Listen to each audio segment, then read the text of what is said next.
Hey guys, it's Katie and I'm here today to hopefully get your help picking my 2019 physical TBR. Now you might be wondering, it's the end of April, early May, and you're already picking your TBR for 2019.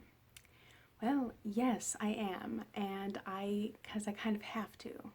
As you guys might have heard already from some previous videos of mine, we are planning on starting to pack for when we move. Who knows when that'll be, and that includes packing up like all of our books, our physical books. And so my plan is to keep out like 10 to 15 books that I'm hoping to read in the next maybe year or two. And I'd like you guys' help to help me pick out the books to keep out. Now, keep in mind that this is my physical TBR that is actually out on shelves, because I also have some like 7 or 8 boxes in the basement of books that I need to go through, and that those books will not be included in this video. That'll probably be like a part 2 or something. So I've got a list in this notebook of 50 books that I haven't read that I'm actually interested in reading. This does not include like academic books. I'm just gonna read them to you and probably just put pictures up on the screen, which is, without further ado, I'm just gonna list them or tell you maybe a little bit about them. So here we go. The first book that I've got is Love by Leo Buscaglia. It was one of my mom's old books and she recommended that I read it at some point. I don't really know anything that it's about. So next is Ship of Gold by Gary Kinder, I think. And I think that just details like finding some kind of treasure under the sea. Third is The Ghost of the Grand Banks by Arthur C. Clarke, and I think that follows something to do with the Titanic. I'm not entirely sure all of it, but it seems to have something in particular to do with the Titanic.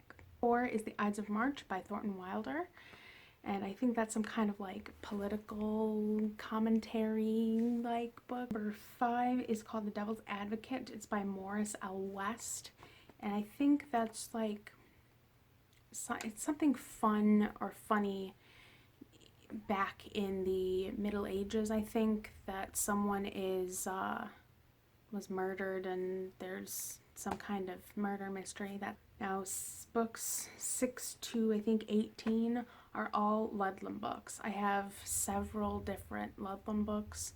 If you guys have read Ludlum and you liked him, just kind of pick a name and odds are I have it, because we have like what, 12 Ludlum books.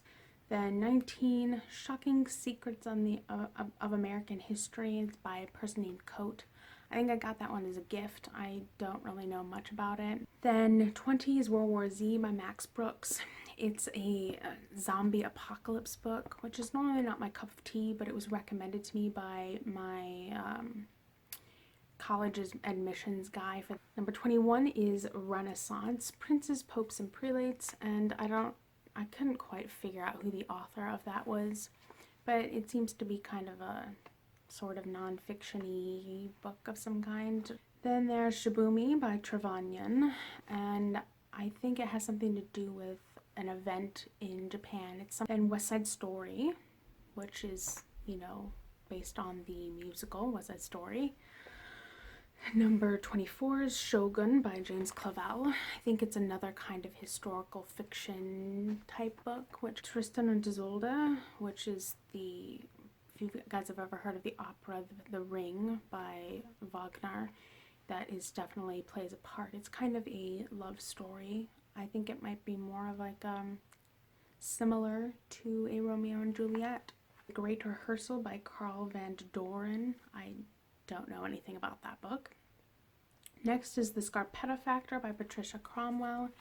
That's book 16 in this series. I've never read any books by her, but I got that book as a gift. It sounds really interesting. It's like a murder mystery, if you guys are kind of familiar with like Kathy Reichs. She's got a lot of books like that in common. Next is Roma by Stephen Saylor, and then also Empire by Stephen Saylor. They're historical fiction books that basically make history come to life, kind of. They take you through, I think it's 100 years. You follow, I think, 2 different families throughout that whole time period. Next is The Virals by Kathy Reichs, and if you guys have read Animorphs, it sounds kind of like that. Then I've got 3 books from Kathy Reichs' Temperance Brennan series. I've got Monday Morning, Bones to Ashes, and Break No Bones. I read part of the first one and it was okay. They're all murder mysteries, and as I said, these Temperance Brennan books were what the TV show Bones was based on. Next is Nine Tailors. I don't know what that's about. I just saw it and was like, I haven't read this, and it looks like a novel, and it might be interesting. I have Emma by Jane Austen, which I have not read yet, like the disgraceful person that I am. I might keep that one out because I have a goal to read at least 1, maybe 2 classics a year, one in the spring, one in the fall. 36 is Casual Vacancy, and that's by J.K. Rowling. It's her, I think, adult murder mystery novel, or one of them or something. Silent in the Sanctuary by Deanna Rayburn. I haven't read the first book in that series, and I think I can get it for like $1 on Amazon for my Kindle, so I might just do that, and then if you guys think I should read the second one, I could keep that out and just have the second one. It is The Summer of Katya by Trevanyan. I'm probably going to keep that out. Long story short, that's my name.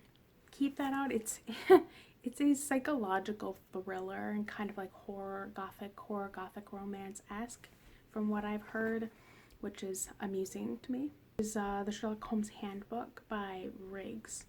I think it's just like tips on how to be Sherlock Holmes-esque, maybe? I don't know. Then 3 Icelandic Sagas is the next one. Next is A Short History of Everything by Bill Bryson. I've heard good things about that book. Then The Secret Supper by Javier, I forget his last name, I forgot to write it down, but it's similar to the Da Vinci Code, which I loved, so I might keep that out. Gods from Outer Space by Eric von Daniken. I don't know what that's about. Then The Brethren by Woodward Armstrong. I don't know what that's about either. Then Dragon Rider by Funk. I never read the other, I think there are 3 before Inkheart. It's part of the Inkheart series, which I haven't read. Then Armageddon by Leon Uris, I think his name is. And then there's Wisdom and Wit by, I guess it's by Shakespeare, or maybe it's about Shakespeare or something. Twain's biography, which is technically one of my dad's books, but it's like the biggest thing in the entire world, and I don't know if I want to go down that route. And finally, my dad is recommending that at some point I read God Is Not Great. I don't know if I have a desire to read that book because I'm just not into nonfiction. I have to be in a certain mood. I'll probably read it at some point or another, but it's not super high on my list. But yeah, those are the 50 books that are on my physical TBR that I actually have on bookshelves and that aren't in boxes in limbo in the basement. I just feel like these are the ones that I should read these at some point, so then I can maybe make more room on my shelves or something, because that's something that I'm going to be better about doing. So yeah, maybe just either let me know in the comments or message me on Twitter and let me know what your like top 5 or something preferences for out of that list are. So yeah, that's about all I've got for you today. As always, feel free to like, subscribe, comment, follow me on social media. I have a Twitter and a Goodreads, which are both linked below, and I will come back with another video for you guys again soon. Okay, bye.